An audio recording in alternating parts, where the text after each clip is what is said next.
नमस्कार, मी स्वप्नाली. तुम्ही बघत आहात आपले बदलापूर. आज बदलापूर शहरामध्ये स्वीकृत नगरसेवक आणि उपनगराध्यक्ष पदाच्या निवडणुका पार पडणार आहेत.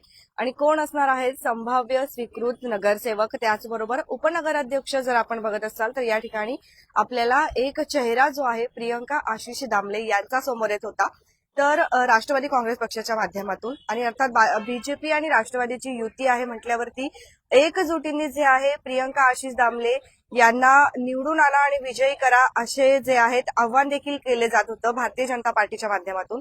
आणि शिवसेनेच्या माध्यमातून जे आहे कुठल्याही उपनगराध्यक्ष पदासाठी अद्यापपर्यंत अर्ज जो आहे तो आलेला नव्हता. पण आताच्या क्षणाची सर्वात मोठी ब्रेकिंग म्हणजे आपण जर बघत असाल तर शिवसेनेचे संदेश डमढेरे जे आहेत त्यांचा अर्ज जो आहे तो मिळालेला आहे. आणि मिळालेल्या माहितीनुसार आता उपनगराध्यक्ष पदासाठी शिवसेनेचे संदेश डमढेरे जे आहेत ते देखील आपल्याला लढतमध्ये बघायला मिळणार आहेत.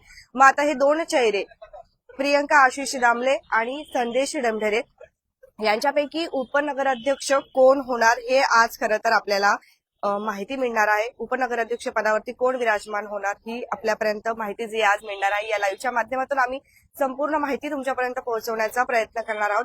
49 असे नगरसेवक जे आहे यंदाच्या वेळेस आपल्याला कुळगाव बदलापूर नगर परिषदेमध्ये बघायला मिळतात. मात्र 24 आपण जर बघत असाल तर शिवसेनेचे आणि 22 जे आहेत आपले बीजेपीचे आणि त्याचबरोबर 3 जे आहेत ते आता राष्ट्रवादी काँग्रेस पक्षाचे जे आहेत ते असणार आहेत.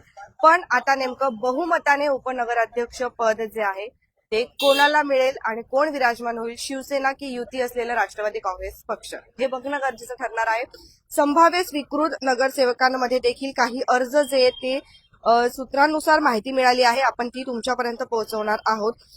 त्याच्यामध्ये जे नाव येत आहे ते म्हणजे शागोब गोरे, त्यानंतर तुषार आपटे आणि एनसीपीचे जे आहेत प्रभाकर पाटील, एवढ्या जणांची जी आहेत आतापर्यंत सूत्रांनुसार माहिती मिळालेली आहे. बाकीचे जी आहे अद्यापही स्पष्ट होत नाहीये, त्यामुळे तुमच्यापर्यंत आम्ही पोहोचवू शकत नाही.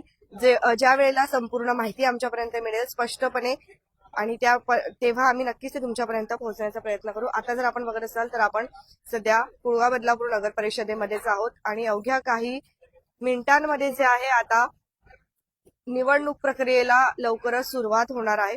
आता ही प्रक्रिया गोपनीयतेने होते की कशा पद्धतीने होते हे बघणं जे गरजेचं ठरणार आहे. कारण होऊ शकतं की दोन प्रक्रिया सुद्धा पार पडतात कधी कधी, त्यामध्ये एक हातवारे करून सुद्धा जी आहे प्रक्रिया घेतली जाऊ शकते किंवा मतदान जे आहे चिठ्ठीवर लिहून म्हणा किंवा पेटीमध्ये म्हणा गोपनीय पद्धतीने सुद्धा घेतले जाऊ शकतं. मग यामध्ये जर एखाद्या म्हणजे शिवसेना पक्षाच्या एखाद्या नगरसेवकाने जर इकडच्या एखाद्या नगरसेवकाला मत दिलं किंवा काहीही होऊ शकतं, शेवटी राजकारण आहे, तर त्याच्यावरून ठरेल की उपनगराध्यक्ष पदावरती कोण विराजमान होणार.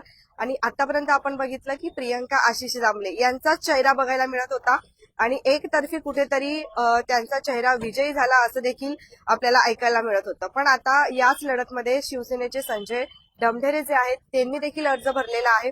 तर मग आता नेमकं कोण होणार उपनगराध्यक्ष हे आज आपल्याला बघायला मिळणार आहे. तुमच्या प्रतिक्रिया नक्कीच येऊ द्या. तुमच्याकडे जर अजून काही माहिती असेल तर ते देखील तुम्ही नक्कीच सांगू शकता. बघत रहा आपले बदलापूर. स्वप्नाली सर.